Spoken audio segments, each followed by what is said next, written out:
Presidenta, buenos días. Vicente Serrano, conductor de Sin Censura TV.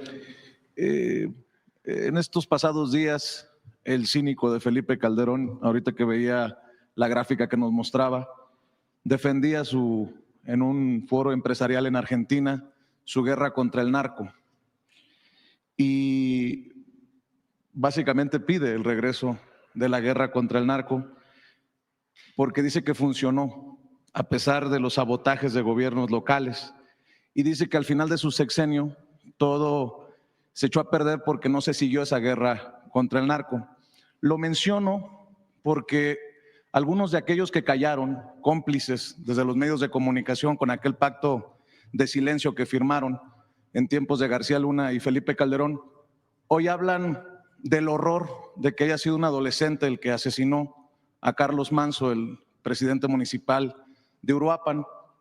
Yo creo que les falla la memoria porque en tiempos de Calderón, en la guerra contra el narco, se hablaba, de acuerdo a lo que me documenta el maestro Francisco Cruz, autor de Tierra Narca, que ya lo había publicado precisamente, el papel del crimen organizado reclutando a niños como sicarios,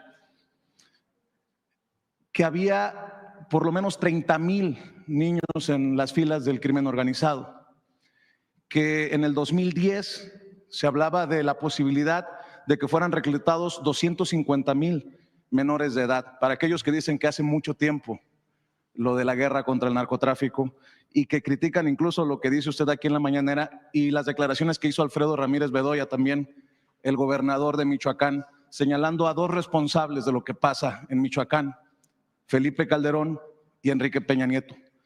Le planteo esto porque ahora esos que callaron se dicen sorprendidos o dolidos porque haya sido un menor de edad el gatillero. ¿De qué tamaño es el reto, comparándolo con la guerra contra el narco de Felipe Calderón, Presidenta, esta posibilidad de reclutamiento de menores de edad? ¿Qué tanto se ha avanzado con esto que también le critican mucho, que es, desde tiempos del presidente Andrés Manuel López Obrador, la atención a las causas, desde una, por cierto, deshonestidad intelectual de algunos que publican en medios de circulación nacional como Enrique Krause, que habla que se abandonó a las víctimas, que se abandonó lo que le corresponde al gobierno, que es proteger la vida de los mexicanos y mexicanas, pero nada menciona precisamente de lo que ocurría desde la guerra contra el narcotráfico de Felipe Calderón, Presidenta. El periodo de Felipe Calderón se caracterizó, entre otras muchas cosas, en lo que él llamó la guerra contra el narco, en dos características. Una, primero sacó al ejército a combatir al narco sin un marco jurídico. Y eso generó muchos problemas. Pero él defendía, porque solamente hay que escuchar porque finalmente él es quien define la política. Y no lo digo por el ejército, porque es de lo mejor que tiene México, la Marina y el ejército. Lo vimos en las lluvias, lo veo todos los días. Yo estoy agradecidísima por el trabajo del ejército, de la defensa y de la Marina, de la Guardia Nacional. Y realmente el pueblo de México quiere mucho estas instituciones, sino más bien la concepción desde quien fue presidente, por cierto, que llegó con un fraude electoral. Entonces, no es un asunto del ejército, sino de quien entonces jugaba el papel de comandante supremo de las Fuerzas Armadas. Él decidió una estrategia al llamarle guerra, de confrontación. La guerra es confrontación, con armas. Y él mismo hablaba de que no importaba que hubiera víctimas colaterales. ¿Qué quiere decir víctimas colaterales? Civiles, personas, niños, niñas, jóvenes, que en un enfrentamiento podían ser alcanzados por una bala y no importaba, de acuerdo con el entonces presidente, porque era parte de la guerra. ¿Quién declara una guerra en su propio país? Eso no quiere decir que no actuemos nosotros frente a los grupos delictivos, porque también han querido poner eso. Pero él decidió ejecuciones extrajudiciales. ¿Qué quiere decir? Que se ejecutaba a un presunto delincuente por el solo hecho de ser un presunto delincuente sin un juicio. Y hay muchos ejemplos durante aquella época. Pero no solo eso, sino que puso al frente de esa guerra a un personaje que hoy está preso en los Estados Unidos por favorecer a un grupo delictivo. ¿Cómo defender aquella actuación? Pero además no dio resultados. Pon otra vez la gráfica. Guerra. ¿Quién quiere guerra en un país? Muy distinto actuar dentro del marco de la ley, darle un marco jurídico al ejército para que pueda actuar, crear la Guardia Nacional, a la Marina también, y detener a presuntos delincuentes para que tengan un juicio. Eso se llama Estado de Derecho. Es decir, detener a un presunto delincuente para que tenga un juicio. No se trata de abandonar la impunidad, o sea, de que haya impunidad, perdón. Se trata de detenciones de generadores de violencia y que tengan un juicio. Claro, con jueces que no liberen por dinero, con corrupción. Entonces, declara la guerra y pone al frente de la guerra a una persona que está demostrado que operaba para uno de los cárteles y que se corrompió en el proceso y que hoy está preso en los Estados Unidos.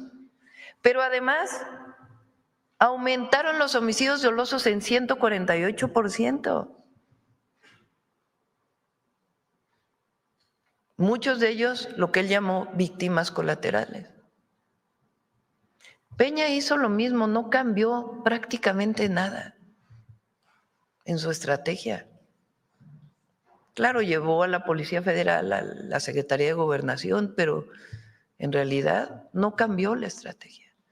¿Y qué ocurrió? 42% de homicidios. Pero además en ese periodo, justamente en ese periodo se abandonó a los jóvenes.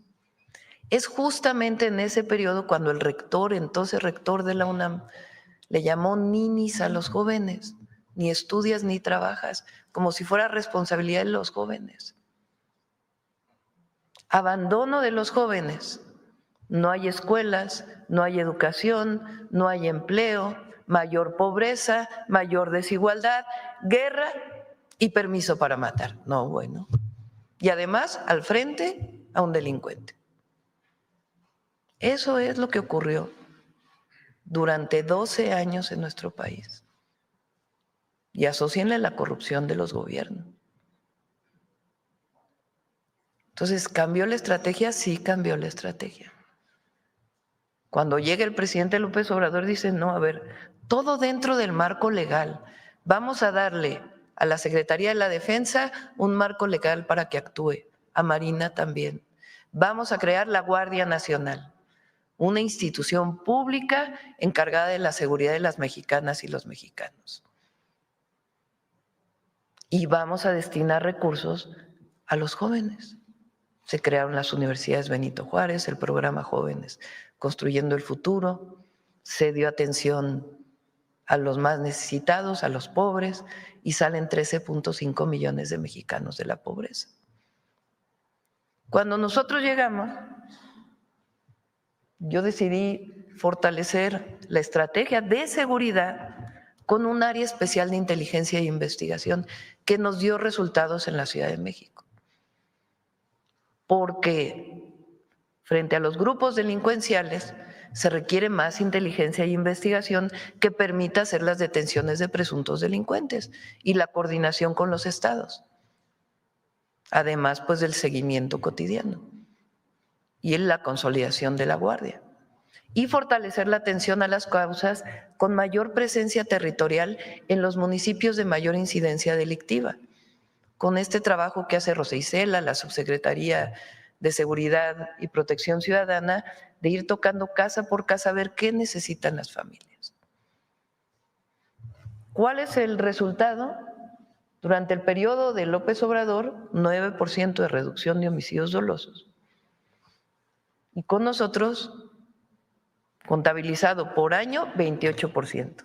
Contabilizado de septiembre del 24 a octubre del 25, 37% de reducción de homicidios dolosos. ¿Qué falta? Sí, sí falta. Que nos duele un homicidio como el del alcalde de Uruapan, a todo México le duele. Pero no por eso se va a llamar a la intervención de Estados Unidos. La última intervención de Estados Unidos lo que provocó fue que nos quitaron la mitad del territorio. Que nos pueden ayudar como vecinos, como socios, como países con pueblos hermanos, claro que nos pueden ayudar, que tienen equipos que pueden ayudar a darnos información, bienvenidos, dentro de un marco de colaboración sin subordinación. Pero se equivoca el que llama a la intervención de los Estados Unidos en México. Porque nosotros no somos colonia de nadie, nosotros somos un país soberano, independiente. ¿Qué decidimos hacer en Michoacán? Reforzar la seguridad, desde la presencia hasta todo lo que tiene que ver con atención a las causas y desarrollo económico, social y del bienestar del pueblo de Michoacán. ¿Que se puede perfeccionar la estrategia? Por supuesto. ¿Que se puede mejorar el plan? Por supuesto, pero hay que empezar. Y en el camino se va fortaleciendo. Pero esta reducción, por más que la oposición o los detractores o desde fuera tengan críticas hacia nosotros, que son válidas siempre y cuando no sean mentiras, ha implicado resultados. Y vamos a dar más resultados todavía, porque nosotros no vamos a traicionar a nuestro pueblo, nunca. Nos comprometimos y vamos a seguir trabajando en cuerpo y alma para defender y proteger al pueblo de México. ¿Podría darnos claridad usted, Presidenta, o los secretarios aquí presentes, del tamaño del reto en relación a los jóvenes que podrían estar en peligro de ser reclutados por el narco? Entendiendo estas cifras que le compartía, de acuerdo a informes en tiempos de Calderón, había 30,000 reclutados por el narco, 250,000 para 2010 en peligro de ser reclutados. Y como lo empezó a documentar, le decía Francisco Cruz en Tierra Narca, su libro, desde 2009, pues resulta alucinante que, por ejemplo, Raimundo Riva Palacio diga que su prioridad es defender a López Obrador y no hacer lo que le toca, ¿no? Ese personaje que cayó en este grupo durante aquellos años. O se les olvida que en el 2010 tuvimos un horroroso caso como el del Ponchis, aquel niño sicario. Que no se malinterprete, es doloroso ver a un joven de 17 años asesinar a un presidente municipal, pero para callar a sus críticos con datos, ¿de qué tamaño sería el reto, Presidenta? Lo que te puedo decir es qué estamos haciendo. Difícil es tener un número de jóvenes, y lo que queremos es que los jóvenes no se acerquen a la delincuencia. Ahora, ¿qué estrategia seguir? Más escuelas, por eso mi insistencia en más preparatorias. Más cerca de las comunidades. Más cerca de las comunidades. ¿Por qué los jóvenes tomaron la hicieron viral? Pues porque les llega. Entonces, más preparatorias que queden cerca de la casa, más preparatorias, que cuando salgan de la secundaria se vayan directito a la preparatoria. Entonces, es lo que estamos haciendo. En Michoacán estamos reforzando el número de preparatorias en un nuevo modelo, 60 nuevas preparatorias, en un modelo modular para zonas rurales y ciudades más pequeñas. además de 16 nuevas preparatorias y en todo el país más preparatorias. En un modelo de enseñanza, además, donde los jóvenes se sientan contentos de estar en la escuela. Más universidades. La Rosario Castellanos, estamos en coordinación con las universidades públicas, tecnológicos, politécnicos, para que aumenten la matrícula. Y nosotros, la Universidad Nacional Rosario Castellanos, además de las Benito Juárez para el Bienestar. Y ahora el programa que viene, que iniciamos en Michoacán, que es el de Centros Comunitarios de Alto Rendimiento México Imparable. Queremos que los jóvenes, en vez de acercarse a un grupo delictivo, tengan una pequeña beca y se pongan a hacer deporte. La escuela y saliendito de la escuela, hacer deporte o actividades culturales. Yo decía en mi campaña a la jefatura de gobierno, un estudiante más, un artista más, un deportista más, es un delincuente menos. Y en eso nosotros creemos. Además, si se cometen delitos, pues hay una ley. Si cometes delito, pues tenemos que fortalecer nuestro sistema de justicia para que haya detenciones y se cumpla con lo que dice la ley. Pero es la ley. Por eso es una estrategia de construcción de paz, no es una estrategia de hacer la guerra. Es muy distinto. Pero además de honestidad en todo lo que desarrollamos. Entonces, sí son dos proyectos de nación. Sí son dos proyectos de nación. Uno, que piensa que el pobre es pobre porque no trabaja. Uno que piensa que mientras más concentración de la riqueza, mejor, porque en algún momento llegará el que menos tiene. Uno que piensa que los jóvenes deben pagar por su educación, porque si no, no la valoran. Uno que piensa que hay Estado de Derecho a veces y a veces no cuando le toca a ellos. Uno que piensa que es mejor una intervención de Estados Unidos en México para poder resolver el problema de la inseguridad y entregar el país al extranjero. Uno que piensa que el pueblo no es sabio. Uno que piensa que la historia de México no representa valores. Uno que se burla de los pueblos indígenas. Ese es un proyecto de nación, que por cierto hoy le llaman ultraderecha. Y otro proyecto que es humanista, que somos nosotros, que se define como humanista, que creemos en el derecho a la educación, en el derecho a la salud, en el derecho a la cultura, que creemos en las jóvenes y los jóvenes mexicanos, que creemos en las niñas y los niños, que creemos en nuestro pueblo, que creemos en los pueblos indígenas, que amamos nuestra historia, que creemos que la independencia, la reforma, la revolución y la transformación que estamos llevando a cabo es para el pueblo y ha sido por el pueblo, que creemos en un país fuerte, independiente y soberano. Esa es la diferencia. Y que creemos en que los privilegios y la corrupción no llevan a ningún lado. Es un modelo esencialmente humanista frente a un modelo clasista, frente a un modelo de discriminación. Esos son los dos modelos. Ahora está dando resultados. Nos duelen homicidios que hay como el de Carlos Manzo, claro que duelen. Y claro que en el gabinete decimos por qué pasó, qué es lo que está pasando, que se haga la investigación y que haya justicia. ¿Cómo reforzamos la estrategia? Pero regresar a la guerra contra el narco o a poner a García Luna al frente de la Secretaría de Seguridad, eso nunca más.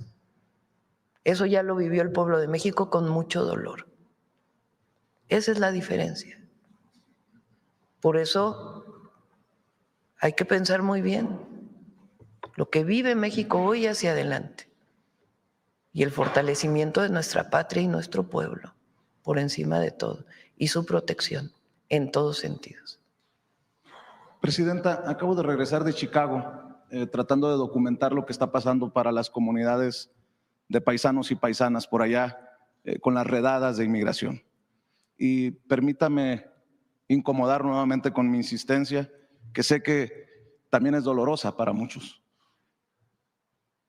¿Qué le han dicho el canciller, el subsecretario para América del Norte, los cónsules de lo que está pasando? Y se lo pregunto porque este pasado fin de semana la patrulla fronteriza ya entró a negocios mexicanos en La Villita, en el barrio más mexicano del medio oeste de Estados Unidos, porque hay reportes de que ya entraron a escuelas violando pues toda la ética de mantenerse fuera de las escuelas, de los hospitales y de las iglesias.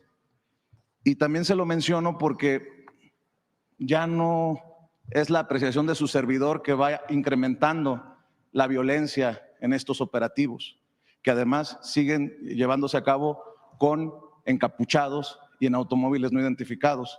El FBI, tengo entendido, ha emitido un documento para pedir que se identifiquen estos agentes porque hay criminales que haciéndose pasar, ya hay varios casos en diferentes estados de Estados Unidos, de criminales que haciéndose pasar por agentes de la patrulla fronteriza han cometido desde violaciones sexuales hasta secuestros y robos.